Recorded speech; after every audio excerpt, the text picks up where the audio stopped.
बिस्मिल्लाहिर्रहमानिर्रहीम। अस्सलाम वालेकुम नाज़रीन, आप देख रहे हैं मेरा यूट्यूब चैनल और मैं हूँ सुबारिया रहमान। उम्मीद करती हूँ आप सब लोग खैरियत से होंगे। नूर मुकद्दम कत्ल केस से रिलेटेड बड़ी अहम अपडेट्स सामने आई हैं जो कि आपके साथ शेयर करनी है। जाहिर जाफर ने एडिशनल सेशन जज अतर रब्बानी साहब की अदालत में क्या बयान दिया। जाहिर जाफर ने चालाकी दिखाने की कोशिश की जिसका जवाब जज साहब ने एक जुमले में दे दिया। दरिंदे जाहिर जाफर और नूर मुकद्दम के फ़ोन का मामला कहां तक पहुंचा और इसका केस पर क्या असर पड़ने वाला है। साथ ही हम देखेंगे कि जस्टिस अतर मनुल्लाह की अदालत में थेरेपी वर्क्स की हाजिरी और एक इस्तदा की गई है, वो क्या है।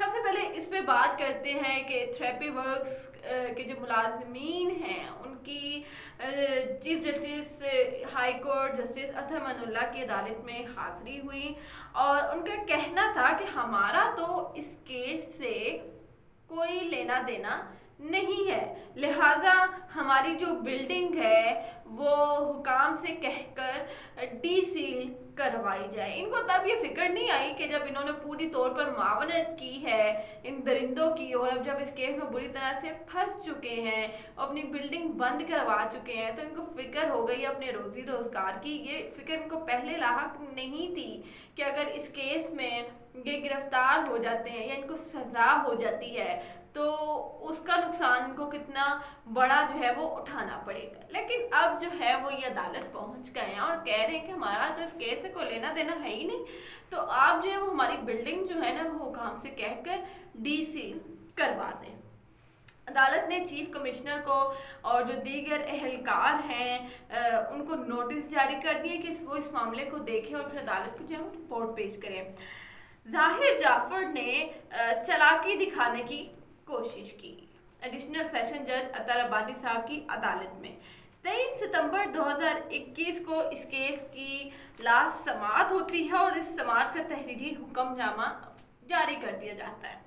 इस समाअत में किया क्या गया था कि मरकजी मुल्जिम जो दरिंदा है जाहिर जाफर, उसके वालिदैन जाकिर जाफर, इस्मत आदम साहिबा, माली, गार्ड, खानसामा और थेरेपी वर्क्स के मुलाजमीन, इन सबको अदालत पेश किया जाता है और चालान की जो कॉपियां हैं वो फराहम की जाती हैं और इनकी एक सीरीज़ बनाई गई है।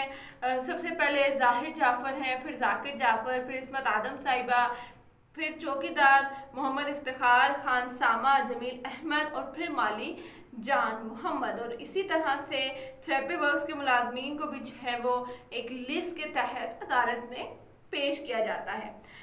दोनों की तरफ से जो वकला हैं वो भी अदालत में पेश होते हैं। अदालत का कहना है कि चालान की कॉपियां जो तहरीरी फैसला आया जो हुक्मनामा जारी किया गया है उसके मुताबिक अदालत का कहना है चालान की कॉपियां मुल्जिमान को फराहम कर दी गई हैं।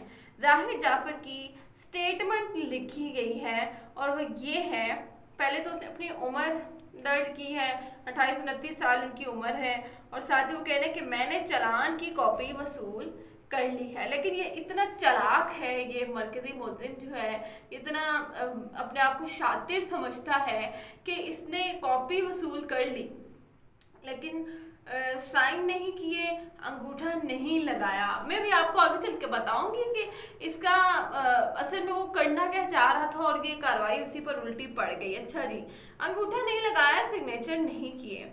6 अक्टूबर को मुल्जिमान को चार्ज फ्रेम के लिए पेश किया जाएगा, अदालत ने अपने तहरीर हुक्मनामे में दर्ज किया है।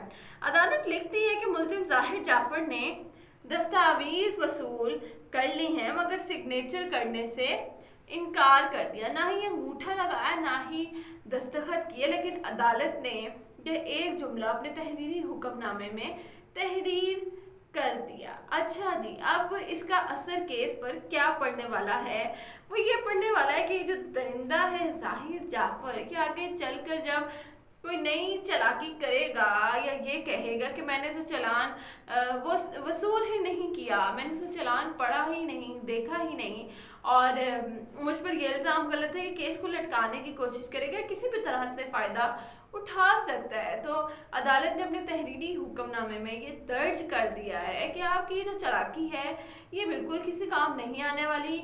मरकजी मुल्जिम चालान की कॉपी वसूल कर चुका है मगर उसने सिग्नेचर करने से इनकार कर दिया। तो जाहिर जाफर की ये कोशिश भी उल्टी पड़ गई और अदालत ने जो है वो अपने ऑर्डर्स में क्लियर एक रिटन जो है वो आंसर दे दिया है कि आगे चल के जाहिर जाफर की किसी भी किस्म की चालाकी जो है वो किसी काम नहीं आने वाली।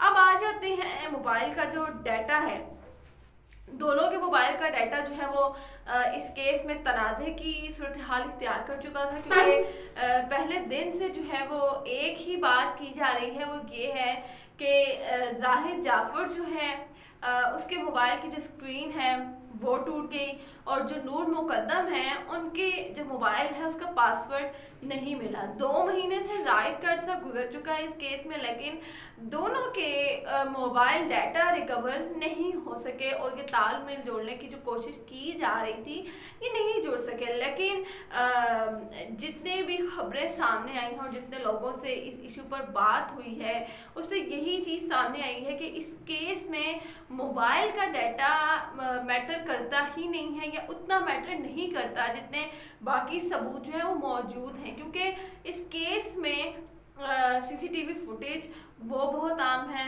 और बाकी जो जितने लोगों के बयानात मौजूद हैं और जितने शवाहिद अदालत को अब तक पेश किए गए हैं वो काफ़ी हैं मुल्जिमान पर जुर्म साबित करने के लिए। और जो तनाज़ा खड़ा हुआ है मोबाइल की वजह से, तो ये दोनों मोबाइल दोनों अफराद के, नूर मुकद्दम के और जाहिर जाफर के दोनों जो फ़ोन्स हैं वो एक ही जगह से मिले हैं और वो ट्रेस करने से यही मालूम हुआ है कि 2 दिन यानी कि 18 जुलाई से 20 जुलाई के दरमियान ये दोनों फ़ोन्स वहाँ पर मौजूद थे, जो कि ये साबित करते हैं दोनों की मौजूदगी। तो ये काफ़ी हैं, ये तमाम शवाहिद जाहिर जाफर के अगेंस्ट, जाकिर जाफर के अगेंस्ट और इस्मत आदम के और जो बाकी इस केस में दीगर मुल्जिमान हैं। तो अब अगर मोबाइल का डाटा रिकवर हो या ना हो वो मैटर नहीं करता, लेकिन पुलिस ने अहकामात जारी कर अदालत ने पुलिस को अहकामात जारी कर दिए हैं कि वो जल्द से जल्द मोबाइल के जो फॉरेंसिक हैं उसको कंप्लीट करवा कर अपनी रिपोर्ट अदालत में पेश करें। जाहिर जाफर की चालाकी, होशियारी किसी काम नहीं आए, क्योंकि अदालत ने अपने तहरीरी फैसले में ये लिख दिया है कि जाहिर जाफर ने अपने तहरीरी फैसले में अदालत ने लिख दिया है कि जो जाहिर जाफर हैं मरकज़ी मुल्जिम हैं, इन्होंने जो चालान की कॉपी है वो वसूल कर ली है, दस्तखत करने से इनकारी है ये शख्स। तो अब जो है आगे चल के भी इनकी कोई चालाकी, कोई होशियारी काम नहीं आने वाली। और जो अपने आप को पागल साबित करने की कोशिश करते रहे हैं, नफसियाती साबित करने की कोशिश करते रहे हैं, तो वो भी अब रायगाह जा चुका है। और इस केस के बाद जो भी अपडेट होगी आपसे ज़रूर शेयर करूँगी। अब तक के लिए इतना ही, मुझे दीजिएगा इजाज़त। अल्लाह हाफिज़।